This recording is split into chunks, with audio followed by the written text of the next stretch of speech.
Wala. Ayun. So again, we are now on the last week and the last module of the third quarter. And our focus or our topic is sensory images or sensory imagery. Okay, so here are the objectives. At the end of this lesson or module, we will be able to identify the sensory details that appeal to the senses, to use sensory words to create imagery, and to write a narrative that employs the use of sensory images. Okay, so sensory imagery is a literary device that writers employ to engage a reader's mind on multiple levels. So we know that we have five senses. Diba? We have five senses: sense of seeing or sight, sense of smelling, taste, sense of hearing, what else? Touch, and ano pa ba? Smell, touch, taste, sight. Okay. Ano bang hindi ko nabanggit? Yun lang ah. Okay, tactile, yung touch yun. Okay. So, using our five senses, we will be able to identify the different sensory images in the poem or in the song. Mostly in the song, there are different sensory images, and in the poem or even in the story or in the paragraph that we are reading. Okay? So again, we will be able to identify the different imagery in the text using our five senses. So since we have five senses, we have five types of sensory imagery. So the first one is visual imagery. Of course, engages the sense of sight. So using our eyes, we are able to describe one thing or one particular thing or place or person or animal or an event. Okay, so using our eyes. So physical attributes like color, we are able to say what is the color, the size, the shape, the lightness and darkness, shadows and shades are all parts of visual imagery. Sample, the deep blue sea. So we can say that the sea is blue because we can see it. So using our sense of sight.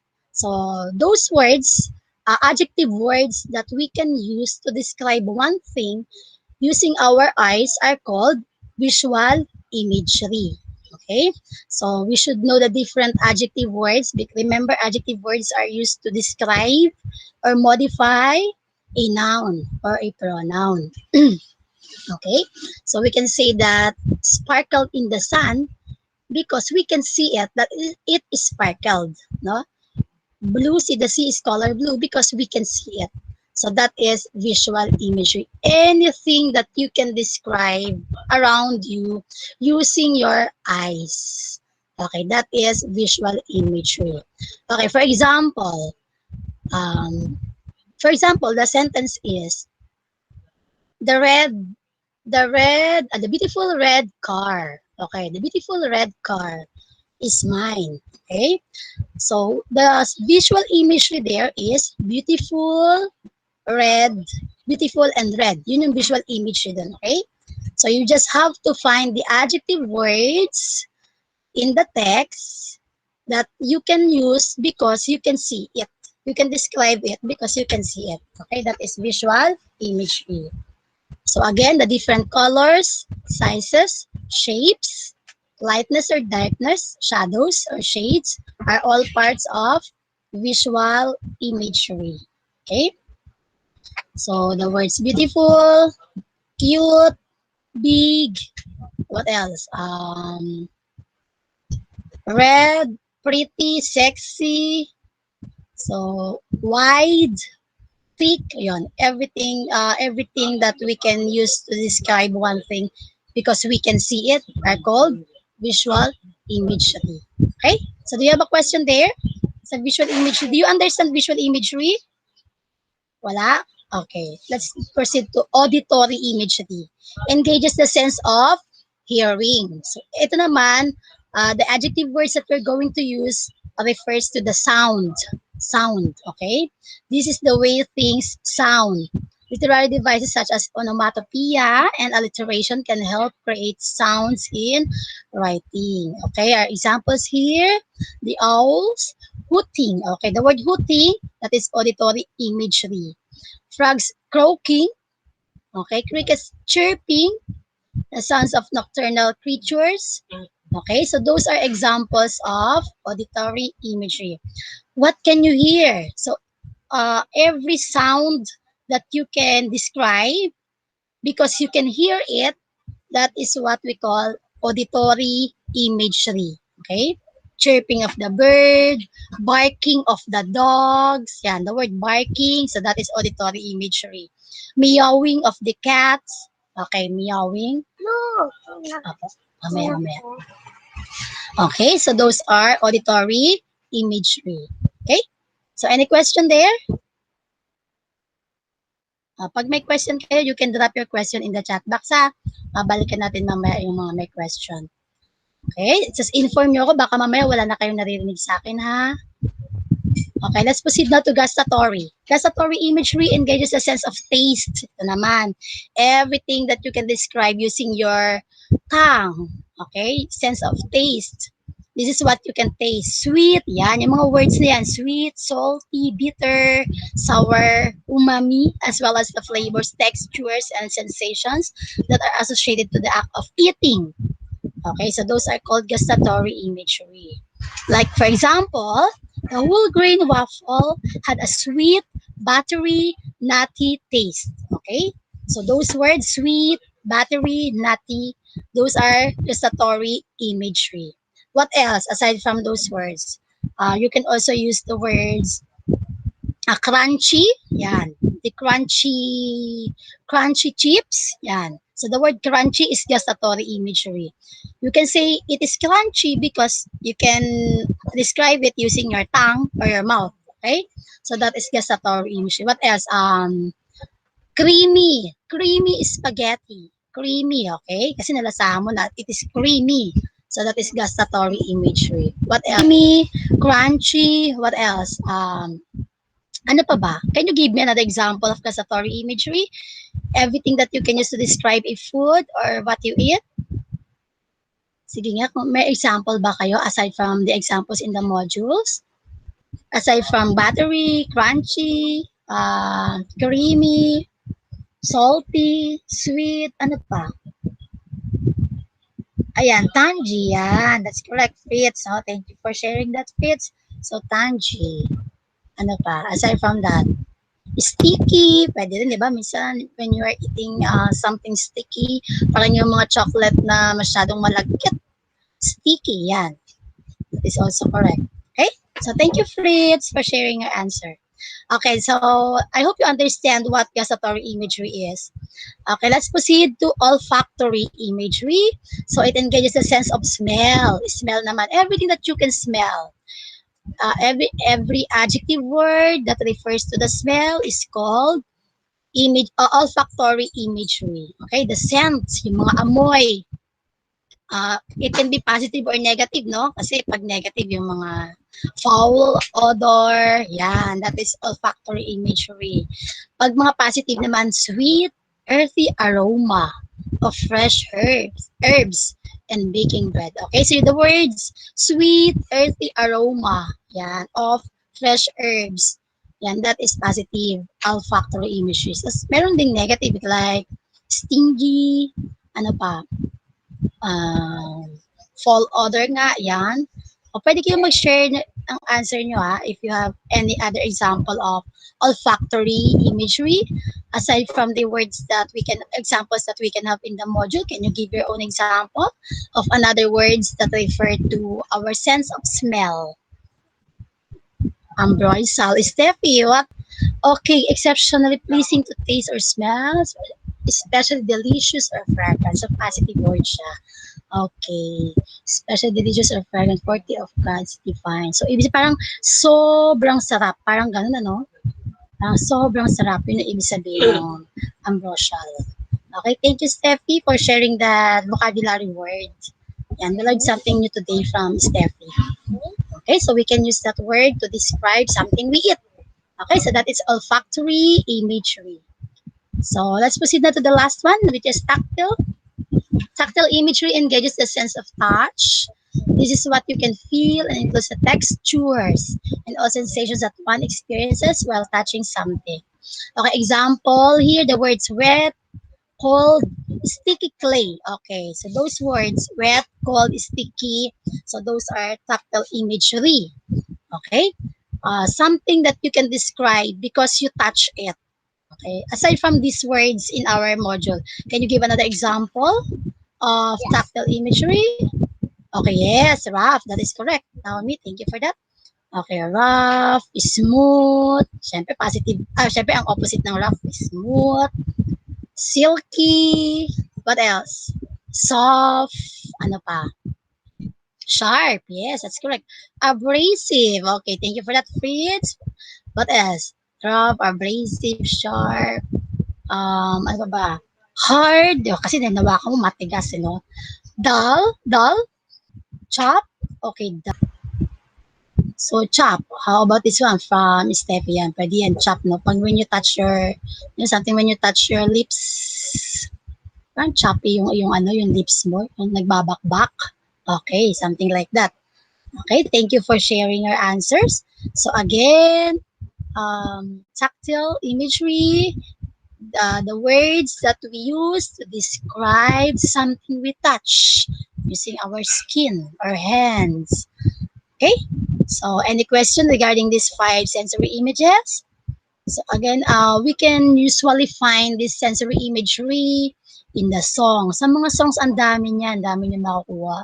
Sa mga poem, and even in the narrative story or narrative paragraph, rather. Okay, so we will try to answer. Let's apply here. With the passages, tell the type of imagery that is dominantly employed in each passage. Write the letter only. Okay, number 1. So, pwedeng letters only. Pwede nyo siyang i-type sa chat box yung answer ninyo. Pwede rin kayong gumamit ng microphone if you want to share. Okay, number 1. There were strange rare odors. Naku, parang binanggit na, no? Abroad, the tangle of the sea, smell and of weeds and damp, new plowed earth, mingled with the heavy perfume of a field of white blossom somewhere near. So this is from the story of the Awakening by Kate Chapin. Okay, what sensory imagery can you see there? What type of sensory imagery is dominantly employed in this passage? Anybody? Tinan mo kung may sumagot sa chat box.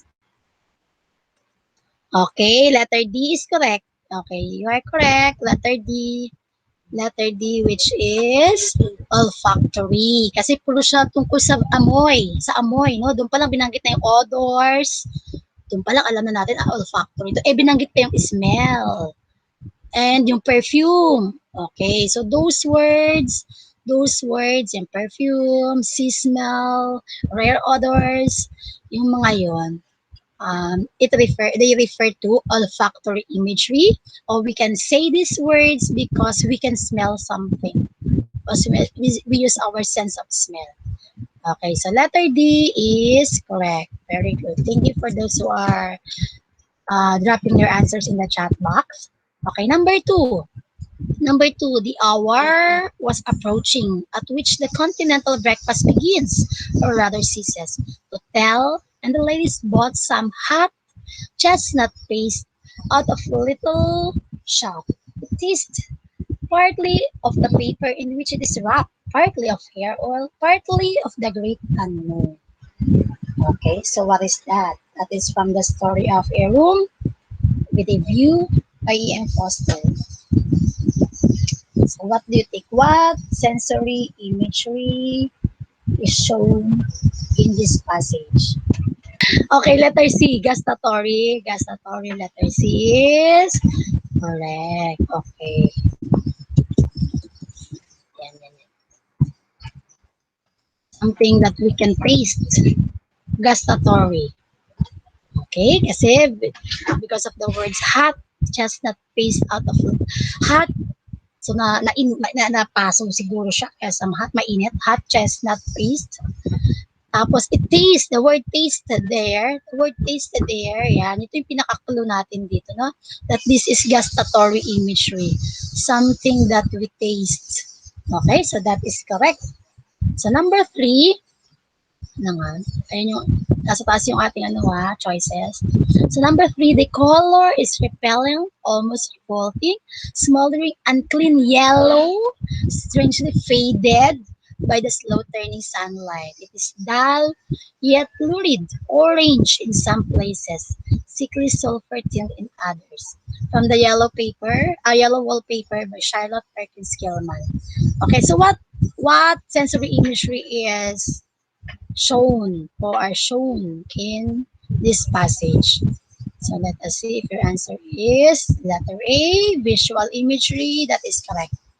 Okay, letter A is correct. Visual imagery, no? Kasi yung mga colors pa lang eh. Sa mga colors pa lang, we can see that this is visual imagery. Kasi ilang colors yung binanggit. Yellow, orange. Tapos binanggit pa yung dull, unclean. Ayan. Okay. Next, number 4. I heard the rain still beating continuously on the staircase window and the wind howling in the grove behind the hall. Okay? So what sensory imagery is shown there? Yung choices natin. Pero may clue na agad sa umpisa pa lang, no? So, let us see. Okay, letter B, auditory is correct. No, dun pa lang sa word na I heard. Okay, yun na yun.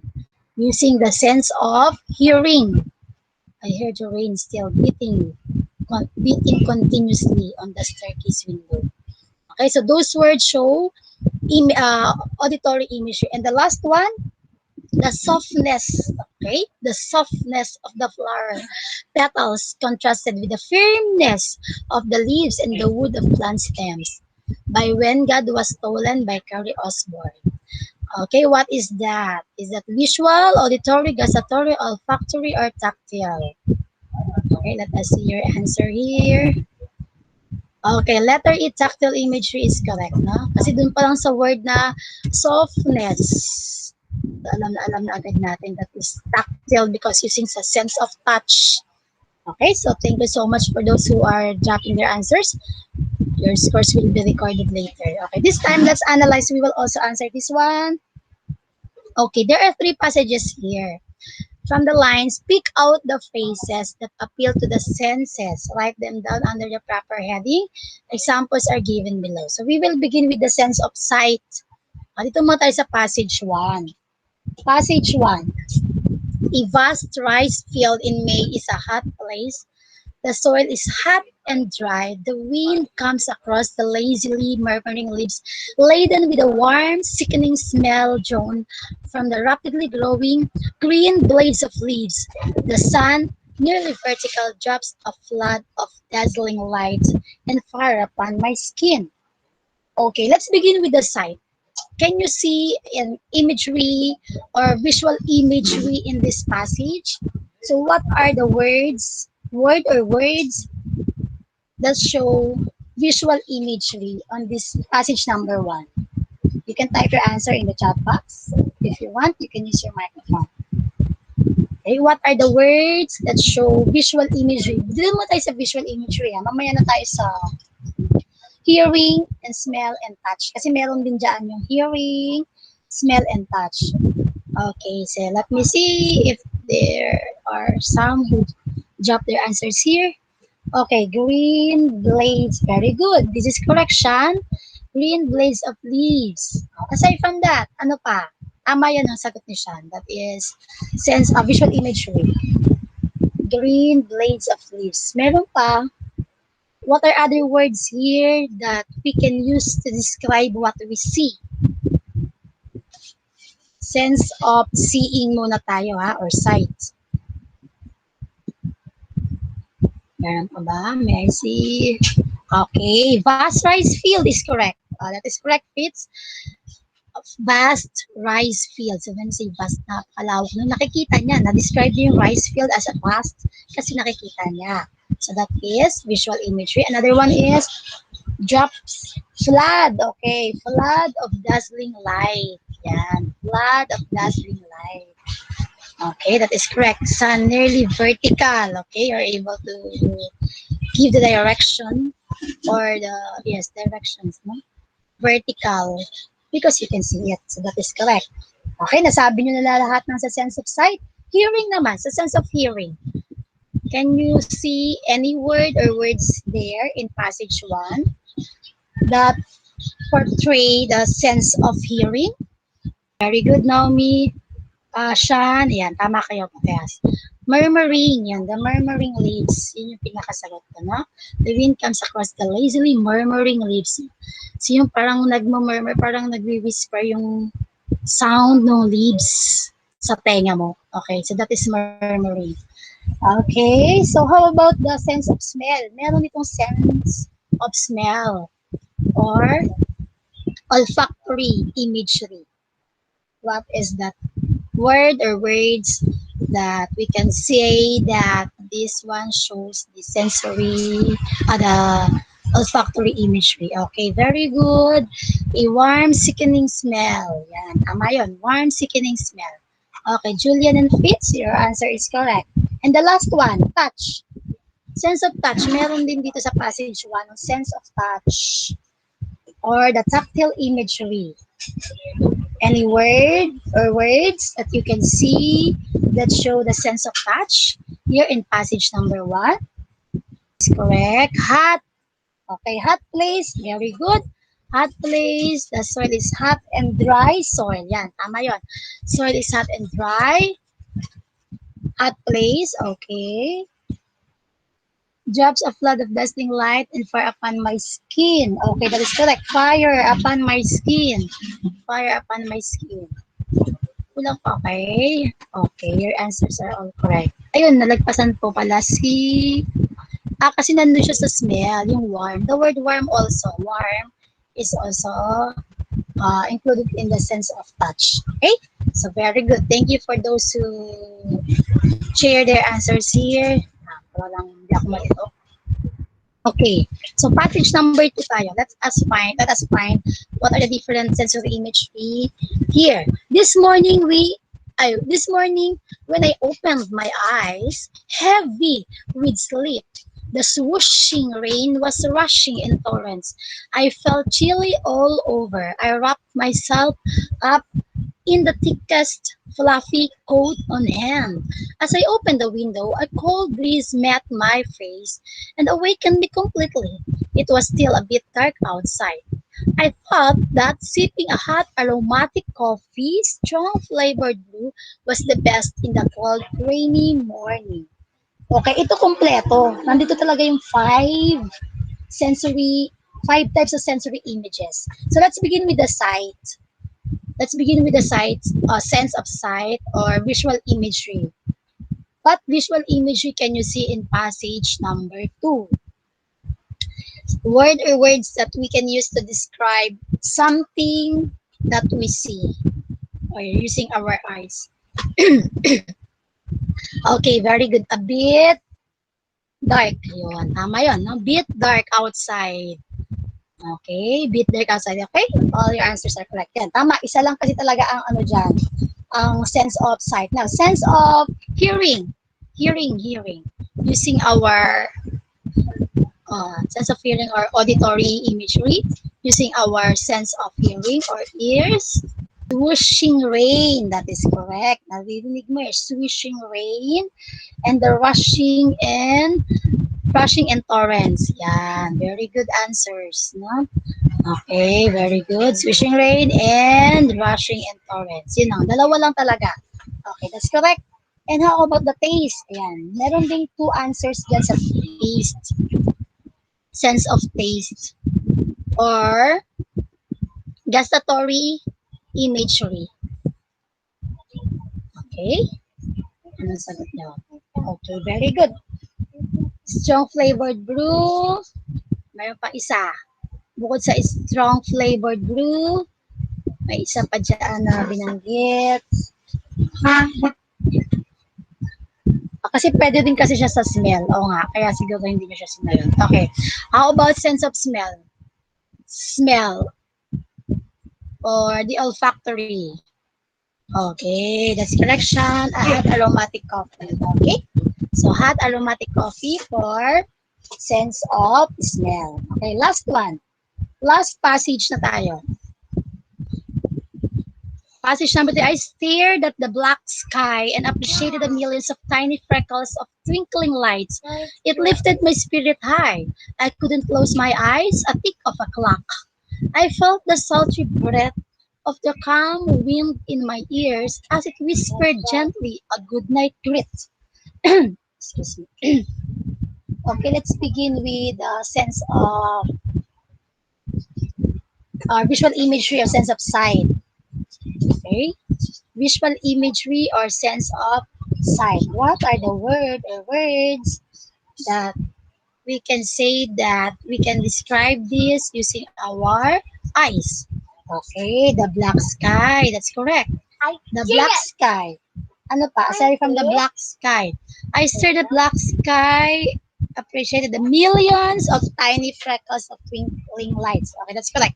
Millions of tiny freckles of twinkling lights. So how about sense of hearing or auditory imagery?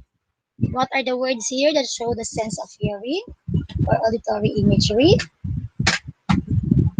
Meron lang dito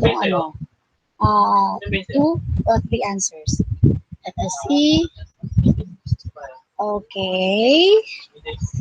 Breath of calm wind. Yes, pwede yan. Calm wind in my ear. Kasi ano pa? Meron pang binanggit doon. Ayan. Calm wind in my ears at whisper gently a good night greet. Okay. May isa pa kayong na-miss. May isa pa doon na binanggit that refers to the auditory o sense of hearing. Nakita niyo ba yon? Ayun, tick of a clock. Very good, Steffi. Okay, so tick of a clock, calm wind, and whisper gently in my ear, a good night greet. Gently, whispered gently, a good night greet. Okay, that is correct. Okay? And wala tayong dyan, wala tayong sense of taste and smell. Mayroon lang tayong sense of touch. Sa passage number 3, sense of touch. Sultry breath. Sultry breath. Okay, that's correct. Sultry breath. Sino man na? Okay, yan. Sultry breath of the calm wind in my ears. Okay, so na-feel niya kasi yung parang may huminga sa kanya na hangin. So na-feel niya yun sa kanyang ears, no? Okay, that is correct. So thank you for those who share their answers. Thank you so much. Now, these are the only parts that you need to submit.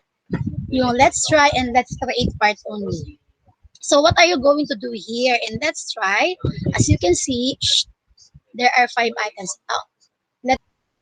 Okay, here, what you're going to do here, writing passages with sensory images is not really that hard if you will use your imagination experience. Use adjectives. So you're going to use adjective words, sensory words, and comparisons to bring out life into the passages. Okay?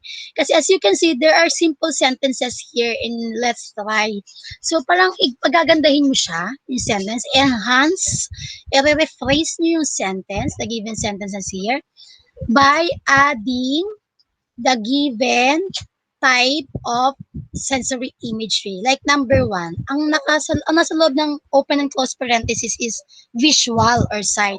So meaning you're going to use adjective words that we can use to describe something we see. Okay, like beautiful, okay, yung mga colors or shapes, yan, ang gagamitin nyo dyan, no?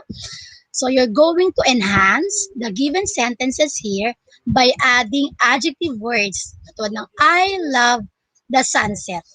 Okay, yung sunset, dadagdagan mo siya ng mga adjective words. Like for example, beautiful, colorful. Okay, so any adjective words that you want to use to enhance this sentence. Okay, pwede mo siyang, kahit na one sentence lang siya, you can rephrase it by adding more sentences. Katulad na example natin dito. Tingnan yung example, ang haba. Yung example natin dito, weak description. He looked nervous. Diba? Three words lang. Tapos nung in-enhance na siya with sensory images, umaba, naging 3 sentences. 4 pa nga eh, naging 4. So dito naman sa atin sa sasagutan nyo, kung ano lang yung nakalagay na type of sensory imagery. Kung visual sight, yun lang ang idadagdag nyo, okay? So again, you're going to enhance these given sentences by adding adjective words or words, sensory words, based on the given type inside the open-close parenthesis. Ha? So number 2, auditory or hearing. So ang idadagdag mo lang dyan ng mga words, yung mga sounds. Sounds words lang, no? Pag naman sa gustatory, number 3, pork adobo, gustatory or taste. Ang idadagdag mo lang dyan ng adjective words that refers to the taste lang. Describe the taste. Like delicious, yummy, saucy, creamy. Okay? For number 4 naman, olfactory smell. So, any kind of smell you can add here in sentence number 4. And number 5, tactile or touch. So, describing words that refers to touch. Okay? So, do you understand? Pag may question, pwede mag-raise ng question, okay? So, let's create part. You're going to write a narrative. So, when we say narrative, paragraph, it is telling a story. So, magkukwento kayo, ha? Magkukwento kayo dito sa let's create part. What are you going to do? A narrative that employs sensory images. It is composed of at least 10 sentences. Okay? There should be at least one line that shows each type of sensory imagery. So, kailangan magamit yung 5 sensory images dun sa kwento nyo. Okay? What's your story all about? It's about your own experiences of Christmas during pandemic. Okay, di ba? Ibig sabihin, ito lang tong Christmas 2020, yung ikukwento nyo. Kasi pandemic pa rin tayo, di ba? Last Christmas, Christmas 2020. What's your experience? How did you celebrate your Christmas during pandemic? Siyempre, you cannot go to the mall as what we did before. Nakakapasyal tayo, di ba? Sa mga amusement park. Pero this Christmas, we didn't, or we weren't able to do that. Kasi nga, pandemic, no? Bawal pa. Okay, so what did you do? Or how did you celebrate your Christmas during pandemic? So again, magkukwento lang kayo about your Christmas during pandemic, but be sure to use the 5 senses. Kailangan mabanggit dun yung sight, hearing, taste, smell, and touch. Paki-underline nyo na rin para pag when I read your story, it will be easier for me to see, ito pala yung kanyang sight. Okay, ginamit niya sa hearing, taste, smell, and touch. Okay? So, do you understand? Your product will be graded according to the following criteria. Relevance to the topic. So, ibig sabihin, dapat yung story mo about Christmas during pandemic. Kasi yun yung hinihinging output. Next, sensory images use. Na-maximize mo ba yung paggamit ng sensory images? As in yung 5, nagamit mo yung 5 na types of sensory imagery. Organization, grammar, and mechanics. Okay, do you have a question?